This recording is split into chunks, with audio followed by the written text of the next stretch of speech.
Cheng Yu tampakmu menjauh dariku. Setelah mengatakan itu, Cheng Yu berbalik dan berjalan pergi sendirian. Dari belakang, Ling Yizhan berteriak panik.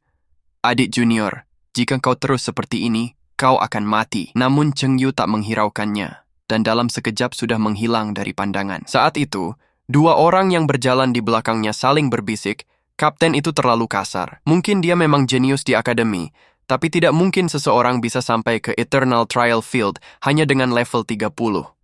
Tiba-tiba, pria berambut panjang itu tersenyum licik. Anak ini benar-benar beruntung bisa mendapatkan rune asli. Sayang sekali kita datang terlambat selangkah saja. Seandainya kita datang lebih awal. Ling Yizhan yang mendengar itu langsung marah. Saya sarankan kalian jangan berprasangka buruk. Dia manusia dan juga junior kita. Pria berambut panjang itu mengangkat tangan, tersenyum sedikit canggung. Tentu saja, aku tak berniat berbuat kasar padanya. Tapi dia terlalu sombong. Tidak akan lama dia bertahan di Eternal Trial Field. Mungkin kita bisa menghabisinya dengan mudah. Ling Yizhan segera membantah. Singkirkan pikiran kecil itu sekarang juga. Anak ini jelas bukan orang biasa. Kalau tidak, dia tak mungkin bisa mendapatkan rune asli. Dia juga sangat waspada terhadap kita dan paham benar cara menggunakan rune. Orang seperti itu bahkan sudah meninggalkan jejak jiwa di Hall of Heroes. Kalau kita berani main-main padanya, pikirkan sendiri akibatnya. Setelah perdebatan itu, Cheng Yu sudah melangkah lebih dalam ke medan perang. Keuntungan dari pertempuran di sini benar-benar luar biasa. Kristal jiwa yang dipadukan dengan permata jiwa hampir tidak menguras tenaga mental sama sekali. Namun tiba-tiba, rasa bahaya datang dari belakangnya. Cheng Yu dengan sigap mengaktifkan keterampilan baju besi kerangkanya. Dia berkata, "Aku tidak menyangka kamu punya kemampuan bertahan seperti itu." Suara mengejek terdengar. Pembicara adalah Iblis Racun Abyss, level 48. Seorang pria kecil dengan level 30 berani datang sendirian ke medan percobaan abadi dan bahkan berhasil mendapatkan rune asli. Namun pada akhirnya, rune asli itu akan menjadi milikku, kata iblis itu. Tubuh Cheng Yu bergetar saat ia berusaha berdiri kembali. Iblis itu dengan sorot mata buas hendak menelannya bulat-bulat. Namun tepat ketika suara dinginnya menggema, beberapa cahaya pedang melesat dari kejauhan dan langsung mencincang tubuh iblis racun itu hingga hancur. Bahkan sampai kematiannya, iblis tersebut tidak sempat menyadari apa yang sebenarnya terjadi. Penjahat itu mati karena terlalu banyak bicara, gumam Cheng Yu pelan. Tampaknya kejadian seperti ini akan sering ia alami dalam 10 hari ke depan di medan ini. Memang agak menyebalkan. Namun, tak lama setelah Cheng Yu pergi dari lokasi pertempuran, tim dari Akademi Penciptaan tiba dan menemukan tubuh sang iblis racun yang telah terkapar. Salah satu anggota tim itu membelalakan mata. Bagaimana mungkin? Dia hanya level 30. Bagaimana bisa membunuh iblis racun Abyss secepat ini? Tidak ada jejak pertempuran. Tidak ada bekas luka yang berarti. Itu hanya bisa berarti satu hal. Pertempuran itu berakhir dengan cepat. Sepertinya kita memang telah meremehkannya. Gumam salah satu dari mereka. Dia pantas untuk berjalan di medan percobaan abadi. Namun meski begitu, mereka tetap memutuskan untuk mengikuti jejak Cheng Yu. Tapi belum sempat mereka melangkah jauh, mereka melihat gerakan mencurigakan di kejauhan. Apa yang mereka lihat membuat mereka terdiam. Dari balik kabut, muncul sekelompok makhluk terbang, dipimpin oleh seorang Succubus Abyss. Wajahnya yang cantik dan tubuhnya yang mempesona membuat siapapun yang melihatnya menahan napas. Di belakangnya, monster-monster lain mengikuti. Semuanya adalah makhluk yang telah jatuh dalam pesonanya. Junior itu dalam masalah besar sekarang, kata salah satu anggota tim dengan nada khawatir. Succubus itu segera menyadari keberadaan Cheng Yu. Ia tersenyum kecil, matanya berbinar penuh niat licik. Seorang manusia dengan rune asli dan hanya level 30, sepertinya hari ini benar-benar hari keberuntunganku. Pada saat yang sama, Cheng Yu juga telah menyadari keberadaannya. Succubus Abyss, ras yang sama dengan Ratu Iblis yang pernah merayu konselor Shu Wei.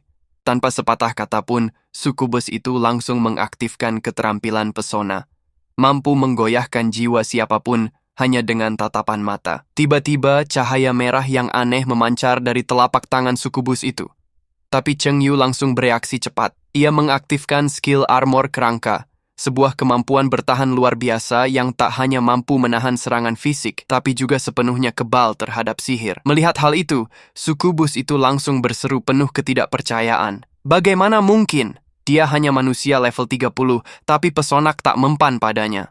Namun saat itu juga, Cheng Yu menatapnya dingin. Baginya, sudah saatnya membalas. Ia tidak akan membiarkan niat jahat itu begitu saja. Tak sopan jika tidak membalas budi, gumamnya pelan. Sekejap kemudian, taring-taring kerangka berbentuk akar pohon meledak dari tanah, melesat tajam dan langsung menghantam ke arah pipi halus sukubus itu. Namun sayang, serangan itu tak berhasil membunuhnya. Salah satu bawahan sukubus dengan cepat melompat ke depan, memblokir serangan dan menerima luka parah demi melindungi tuannya. Sukubus itu pun masih cukup beruntung untuk selamat dari serangan mematikan Cheng Yu.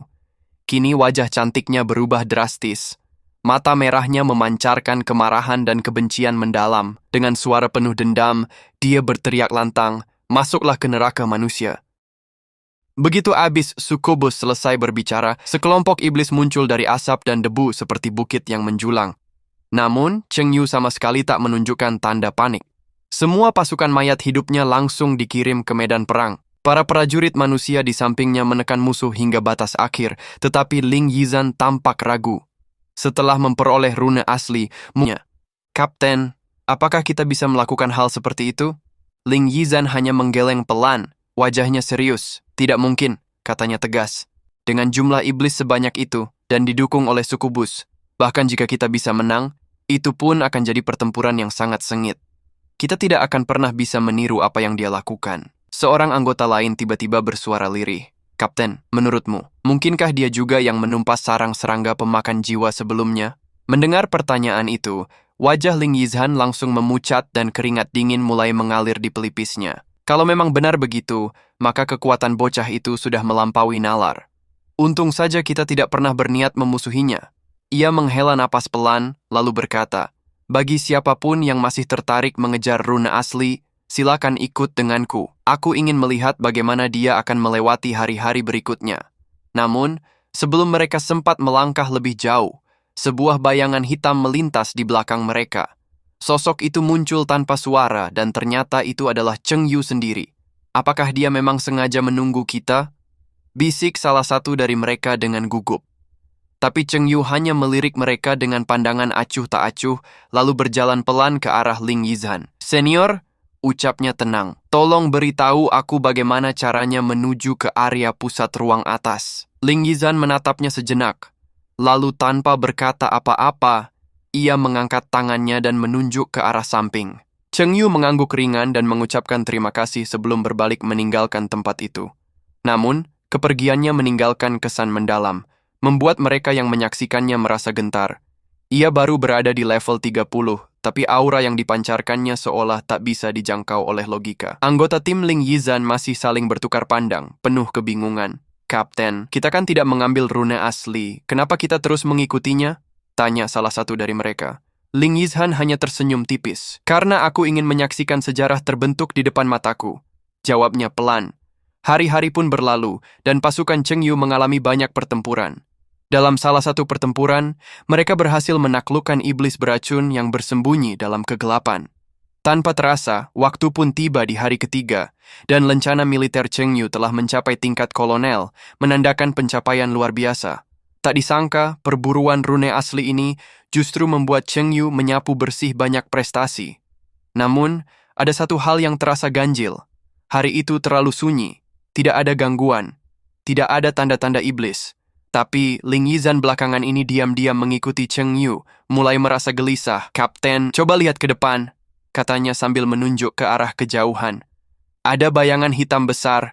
Ini tidak beres."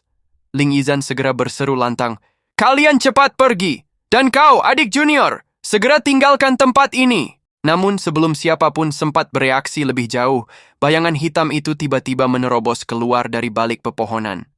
Dalam sekejap mata, makhluk itu melesat melewati hutan, mendekati rombongan, dan langsung menyerang. Tanpa sepatah kata pun, tanpa peringatan, ksatria-ksatria yang ada segera bergerak, membentuk formasi pertempuran.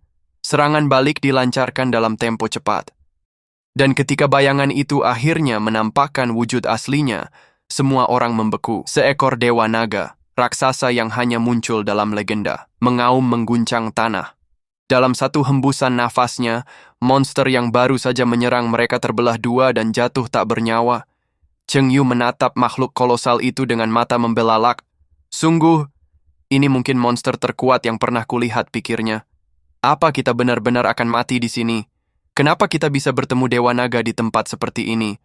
Gumam seseorang dengan suara tercekat. Bukankah ini wilayahnya? Perasaan aneh mulai menjalari hati mereka. Situasi ini terasa ada yang salah. Seolah ada orang yang sengaja menggiring mereka masuk ke wilayah makhluk ini. Dan Cheng Yu pun merasakan hal yang sama. Sebuah skenario yang tak terjadi secara kebetulan. Seseorang sedang bermain di balik layar. Arah gerak Cheng Yu dan timnya telah digeser secara halus dan diputar perlahan oleh manipulasi para iblis. Itu bukan kebetulan. Di balik semua ini, ternyata berdiri Raja Sukubus.